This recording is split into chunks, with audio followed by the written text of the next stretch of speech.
Pessoal, e a base, né? Dando continuidade à base, precisamos entender. Não. Olá, pessoal, estamos de volta e voltamos aqui com a base do que é nossa disciplina da programação. É os algoritmos. Então, é basicamente o que nós vamos aprender a construir nessa disciplina, algoritmos, ok?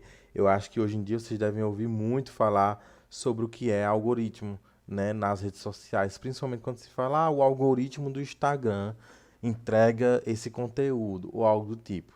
Mas o que deve ser algoritmo? Né? Na verdade, o algoritmo tem tudo a ver com programação. E aí, esse é o exemplo clássico, né? Se eu fosse perguntar para você como a gente frita um ovo, me ensine, me ensine a fritar um ovo, passo a passo, né? E aí a gente volta já pro ovo. Então, o algoritmo é o passo que antecede a programação. É uma sequência, vamos lá, finita de instruções.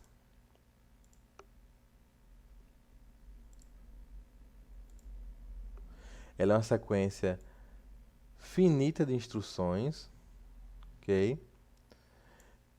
Bem definidas e não ambíguas, cada uma das quais podem ser executadas mecanicamente num período de tempo finito e com a quantidade de esforço finita. Nossa, quanta coisa confusa. Vamos entender o que é isso aí, certo? É, Então, vamos entender um pouquinho na prática. Então, eu pergunto, como faço para fritar um ovo? Né? Então, através de comandos no infinitivo, né, que você está dando ordem, nós vamos fazer aqui um, um pequeno algoritmo de como fritar um ovo. Ah, várias pessoas, cada pessoa deve fritar de uma forma diferente, né? Mas existem alguns passos que são semelhantes. Então, assim, eu queria que vocês pensassem aí, pode ser até mentalmente, como vocês fariam, se fosse com vocês, para fritar um ovo, tá bom? Eu vou aqui, e aí vamos lá. Acredito que,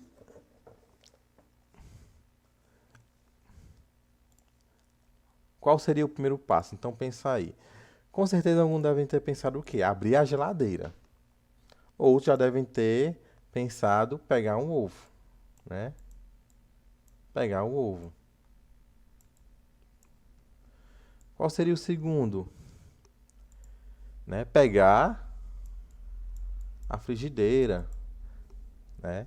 Qual seria o terceiro?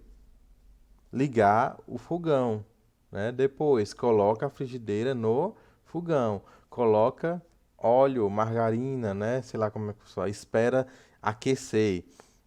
Aí como quinto passo, quebra o ovo dentro da frigideira, joga a casca do ovo fora, espera fritar, né? Até criar a consistência adequada.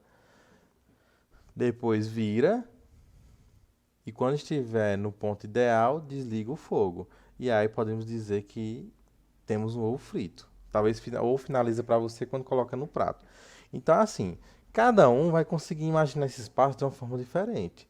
Mas o mais importante é que as regras principais, né, ocorrem que ao final da execução de cada instrução total, seja possível alcançar o objetivo. E qual é o objetivo? Fritar o ovo. E aí, isso pode servir para qualquer outra coisa, né? Por exemplo, chupar uma bala. Como você chupa uma bala? E quero que vocês também façam essa atividade aí, tá bom? Crie um algoritmo de como chupar uma bala. Aqui nós temos uma sugestão. Ah, pegar a bala, retirar o papel, chupar a bala e jogar o papel no lixo. Talvez se vocês tivessem feito sem olhar aqui, sairia de uma forma diferente.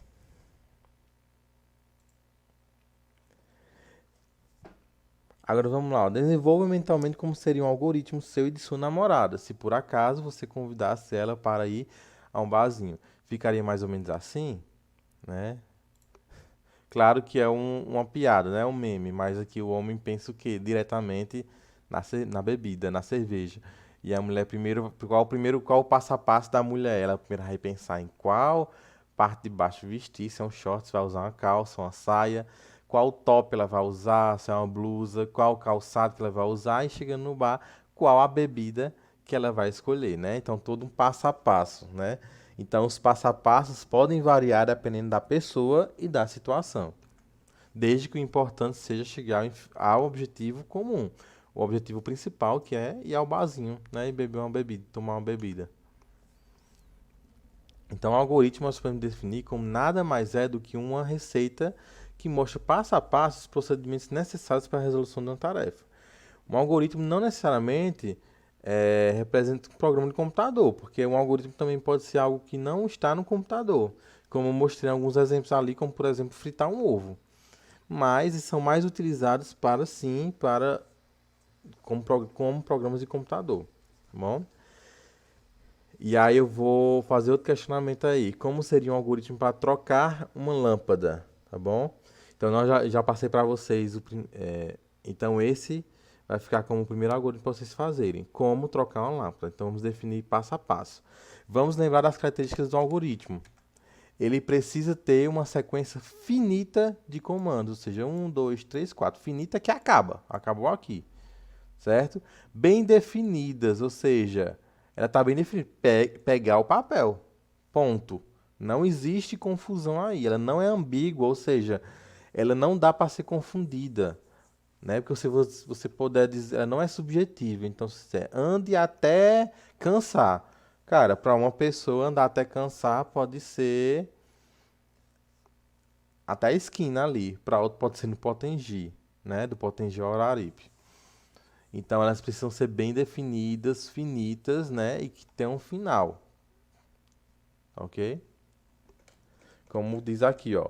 Sequência finita de instruções, bem definidas e não ambíguas, né?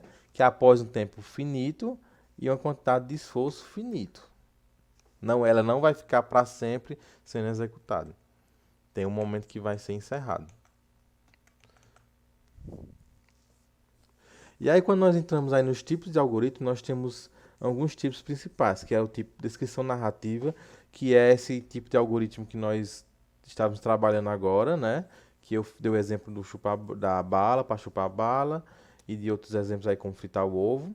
Ela utiliza a linguagem natural, ou seja, a nossa linguagem português, né? Com a nossa forma de falar, seja regional ou não. A vantagem é que eu não preciso aprender nada novo, códigos, não preciso aprender nenhum código para fazer esse algoritmo. Mas a desvantagem é que cada um pode acabar interpretando de uma forma diferente. O computador provavelmente ele não vai conseguir entender a minha fala, o que é que eu quero dizer, se eu não for bem específico nos comandos. Então é muito difícil eu conseguir traduzir esses comandos para um computador de forma que ele entenda, né? Aqui eu tenho um exemplo, ó. Aqui eu tenho um exemplo de como calcular uma média, uma nota, né? Aí no caso, o primeiro passo é eu ler os dois números. Então é ter dois números. Então eu vou definir esses números como nota 1 e nota 2, certo? Calcular a média. Como é que se calcula uma média? A média é nota 1 mais nota 2 dividido por 2. E o resultado, né? Que no caso seria média. Então, o resultado seria média.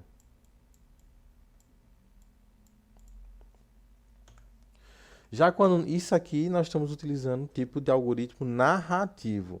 Quando a gente for usar, e aqui tem uma coisa, o fluxograma, né? O tipo de fluxograma, ele já é mais ilustrativo, é para entender um pouco mais como funciona o fluxo. Então, início, eu tenho duas notas, calculo a média, vou chegar à média final e encerro, né?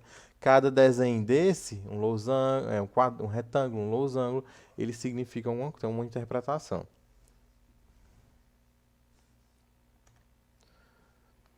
E por último, nós temos o pseudocódigo ou Portugal, né? Que é uma tentativa de fazer com a nossa linguagem, o português, transcrever um programa de computador que realmente seja interpretado pelo computador, tá bom? Então nós vamos utilizar o Visual C aí, o Portugal aí no computador para conseguir executar nossos programinhas, tá certo? Nossos algoritmos.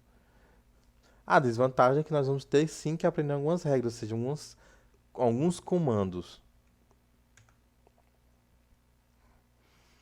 Quando a gente fala em pseudocódigo, nós temos que entender que funciona da seguinte forma.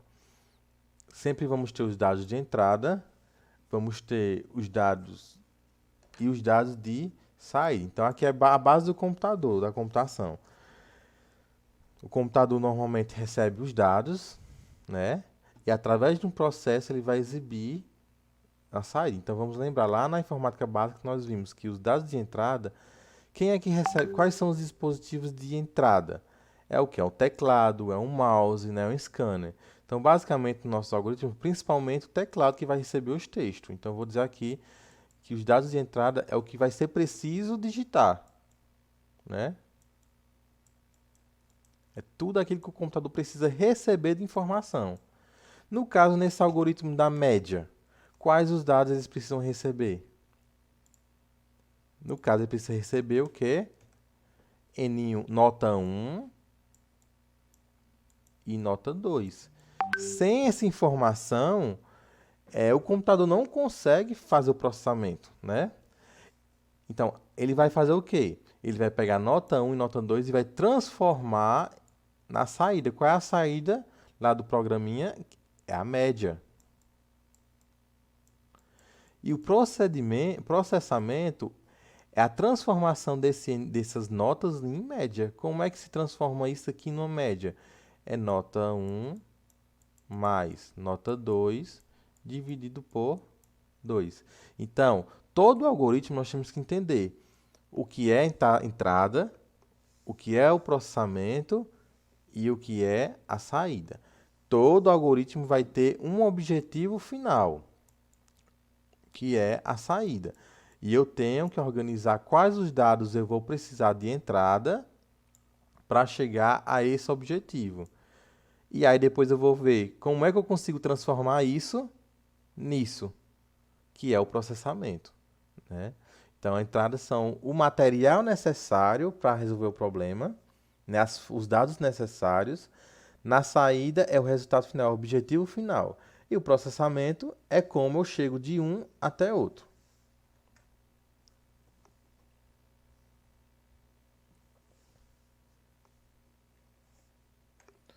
Aqui eu tenho um exemplo, né?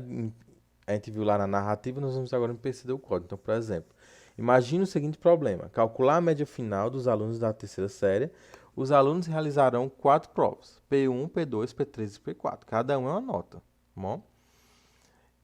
E aqui ele já dá a fórmula como é que se chega a uma média usando essas 4 notas, né? Como a gente sabe, para fazer uma média de 4 notas, não é mais dividido por 2, é dividido por 4.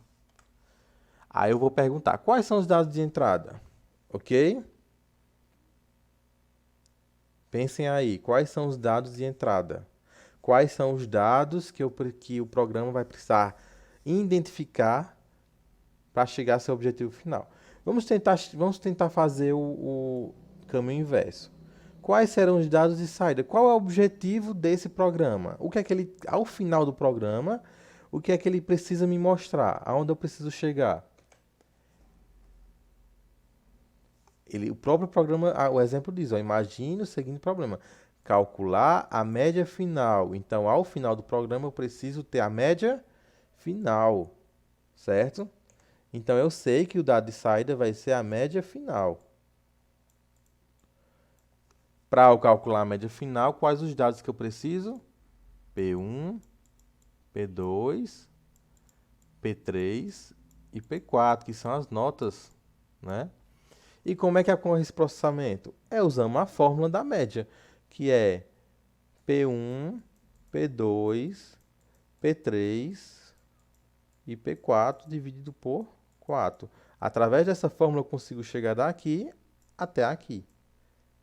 Então eu tenho que entender que eu tenho sempre esses 3 passos: entrada, processamento e saída. Perdão pela letra, pessoal, que eu estou escrevendo com o mouse.